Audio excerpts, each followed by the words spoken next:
Une région parfois surnommée le plat pays, ses beffrois et ses cathédrales typiques de la région ou encore sa langue connue de tous, je veux bien évidemment parler des Hauts-de-France. Yo, j'espère que tu vas bien. Aujourd'hui on se retrouve pour une nouvelle vidéo dans laquelle on va parler de la géographie des Hauts-de-France, son histoire, sa gastronomie, etc. J'espère que cette vidéo va vous plaire et on est parti. Les Hauts-de-France est une région qui se situe au nord de la France. En France, il n'y a plus que 18 régions contre 27 auparavant. Bien sûr, parmi ces 18 régions, il ne faut pas oublier les 5 départements d'outre-mer qui sont la Réunion, la Guyane, la Martinique, la Guadeloupe et Mayotte. La région Hauts-de-France est le résultat de deux anciennes régions qui ont été fusionnées, qui sont le Nord-Pas-de-Calais et la Picardie. Les Hauts-de-France ont donc été créés avec la réforme territoriale de 2014 qui visait à supprimer des régions. Le nom Hauts-de-France a été choisi parmi 3 propositions afin de changer Nord-Pas-de-Calais-Picardie. Ces 3 propositions étaient Hauts-de-France, Terre du Nord ou Nord-de-France. C'est très rare que je donne mon avis, mais clairement Terre du Nord c'est vraiment éclaté, on se croirait en Antarctique, faut pas abuser quand même. Le nom Hauts-de-France a cependant été critiqué par des géographes et historiens parce qu'il ne reflète pas les territoires comme la Picardie, la Flandre ou l'Artois par exemple. De plus, le mot haut est ici confondu avec le mot nord, ce qui est vraiment pas exact. Avant de continuer, n'hésite pas à t'abonner et à liker cette vidéo, ça me soutient, ça me fait plaisir, donc c'est parfait et je te remercie si tu le fais. Les Hauts-de-France sont peuplés par quasiment 6 millions d'habitants, ce qui la classe à la 5e place des régions les plus peuplées. La région a une superficie de 31 800 km², ce qui est dans la moyenne des régions françaises. La région est entourée au nord par la mer du Nord et à l'ouest c'est la Manche. Elle est séparée de seulement 33 km du Royaume-Uni.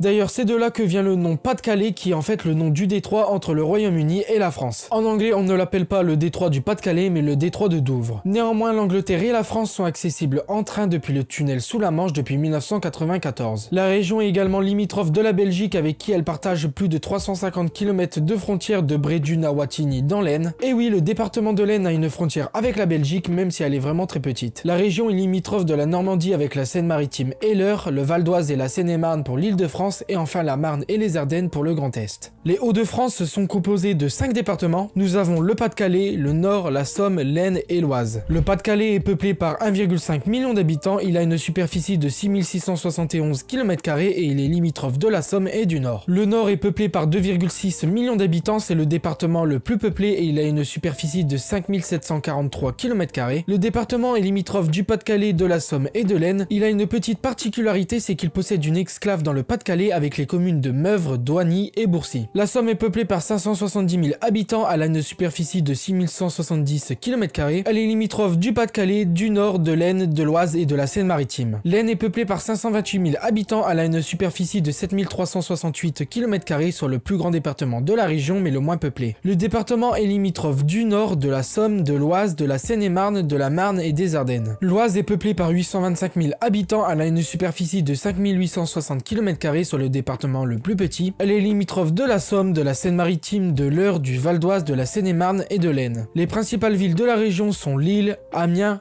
Arras, Beauvais, Laon, Valenciennes, Dunkerque, Calais, Lens, Boulogne-sur-Mer, Maubeuge, Saint-Quentin, Abbeville, Compiègne, Creil, mais il y en a encore plein d'autres comme Tourcoing, Roubaix ou Soissons par exemple. La région a pour la plupart de son territoire une histoire commune. En effet, la Somme, l'Aisne, l'Oise et la partie ouest du Pas-de-Calais ont fait partie de la Picardie au XVIIIe siècle. Néanmoins, une grande partie de la région qui était le nord plus la plupart du Pas-de-Calais n'ont pas été français pendant très longtemps. Il fallut attendre le traité des Pyrénées de 1659 pour que ceux-ci rejoignent le royaume de France. Au XVIIIe siècle, avant la Révolution française, les régions étaient séparées en provinces. Il y avait la Flandre française pour le département du Nord, l'Artois qui correspondait à la plupart du Pas-de-Calais, le Hainaut qui se trouve aux alentours de Valenciennes et enfin le Cambrésis. Au sud des Hauts-de-France, là aussi ce n'était pas forcément la Picardie, nous avions l'Île-de-France historique surtout au sud-ouest de l'Oise principalement, et enfin le territoire autour de Château-Thierry faisait lui partie de la Champagne. Là nous avons parlé de la Picardie dite royale, mais il existe la Picardie linguistique. Celle-ci regroupe une grande partie de la région, mais nous y reviendrons plus tard. Cependant je vais préciser que cette Picardie montre l'influence d'une culture picarde dans ces territoires. Au XXe siècle, la région